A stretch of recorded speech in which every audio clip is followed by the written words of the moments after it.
Hey guys, in this video I will show you how to change playoff settings in ESPN Fantasy Football. Alright, so let's begin with the video. So first you want to open up your web browser, then click onto the search box and type in ESPN Fantasy Football, and then press enter. From the search results, click onto the first link, which is going to take you to the official ESPN Fantasy website.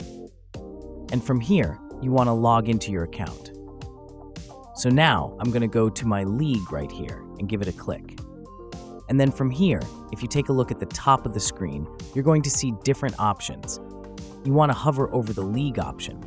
And from this drop-down menu, click onto settings. Now, here is the settings page. You want to scroll all the way down till you come across a section named Playoff Bracket Setup and click on to Edit next to it. And here you have the playoff settings. Here you can change whatever you want, like the number of playoffs, teams, weeks in championship, rounds, etc. So that's basically how you can change playoff settings in ESPN Fantasy Football. So that's all for this video. Consider subscribing if you find it helpful, and I'll catch you in the next one. Thanks.